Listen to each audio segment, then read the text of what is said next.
Nursing घोटाले को लेकर एक तरफ कांग्रेस सड़कों पर उतर आई है, तो वहीं विधानसभा सत्र में भी ये मुद्दा जमकर गूंज रहा है। न्यूज आवर से बातचीत करते हुए कांग्रेस विधायक विक्रांत भूरिया ने तत्कालीन शिक्षा मंत्री पर सवाल खड़े किए। उन्होंने कहा कि छात्रों का भविष्य खराब किया गया है, सभी भ्रष्ट अधिकारियों और जिम्मेदारों पर कार्रवाई होनी चाहिए।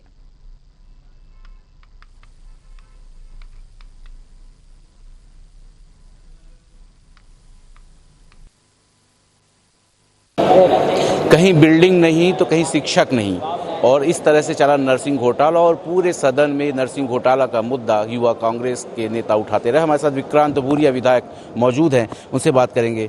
सर, एक शिक्षक कई नर्सिंग कॉलेजों में जाते रहे, बिल्डिंगें नहीं थी, फिर भी कॉलेज चलते रहे। 2019 से लेकर 24 तक ये घोटाले चले।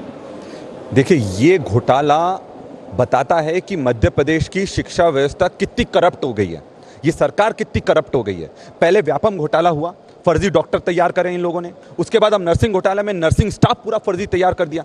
ये सिर्फ युवाओं के भविष्य का सवाल नहीं बचा है, पूरे प्रदेश की जनता का जो जान है वो खतरे में डालने का इन लोगों ने काम करा है। और जिस तरह से आपने बताया, सबसे बड़ी दुख की बात यह है कि मंत्री खुद इसमें संलिप्त हैं। हमने प्रमाण दिए कि किस तरह से उन्होंने नियम में परिवर्तन करा। 2018 में जो नियम लाया गया कि 23,000 कम से कम स्क्वायर फीट जगह चाहिए एक नर्सिंग कॉलेज के लिए, वो 2024 में 21 फरवरी 2024 में उस नियम में परिवर्तन करा जाता है और उस जमीन को सिर्फ 11,600 कर दिया जाता है। ये किसको बचाना चाह रहे थे?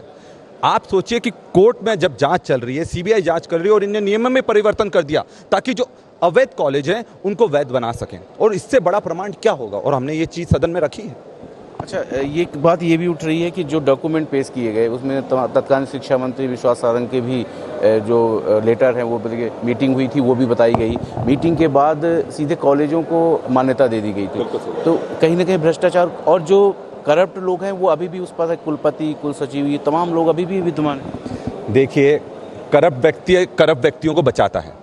जब तक विश्वास सारंग जी उस पद पर बैठे हुए हैं, उस मंत्री पद पर बैठे हुए हैं, तब तक आप न्याय की उम्मीद ना करें।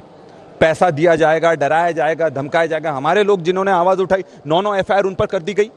तो हम तो यही मांग रहे हैं ना, जब तक जांच चल रही है मंत्री जी को इस्तीफा देना चाहिए, और अगर जांच में कुछ नहीं निकलता है तो आप वापस उनको बनाइए, कोई दिक्कत नहीं है। पर जब प्रमाण दिख रहे हैं, लोग को दिख रहा है, तो सरकार को क्यों नहीं दिख रहा? क्योंकि ये भ्रष्टाचारियों को बचा रहे हैं। विक्रांत जी, क्या लगता है आज की कार्रवाई में जस्टिस मिलेगा? क्योंकि अब युवा कांग्रेस मन बना चुकी है कि उनको सुप्रीम कोर्ट जाना है। देखिए, यहाँ से तो न्याय नहीं मिलने वाला है और ये चीज़ स्पष्ट है। इसलिए मैंने भी, जब मुझे मौका मिला अपनी बात रखने का, मैंने साफ कहा कि कोर्ट जो जांच कर रहा है वो सिर्फ सूटेबल और अनसूटेबल, मतलब उपयुक्त अनुपयुक्त मेडिकल नर्सिंग कॉलेजेस की बात कर रहा है। उसमें मंत्री जी के रोल पर कोई भी प्रश्न चिन्ह नहीं उठा है। हमने ये मांग करी है कि सदन की एक कमेटी बनना चाहिए, विधानसभा की एक कमेटी बनना चाहिए जो अलग से जांच करे और जो भी तथ्य हैं उनको पटल पर रखे। छात्रों का भविष्य अब आधार है। 3 साल तक, अभी 4 साल बीत गए, एक पहले फर्स्ट ईयर की तक ही एग्जाम नहीं हुए हैं, उन छात्रों का क्या होगा?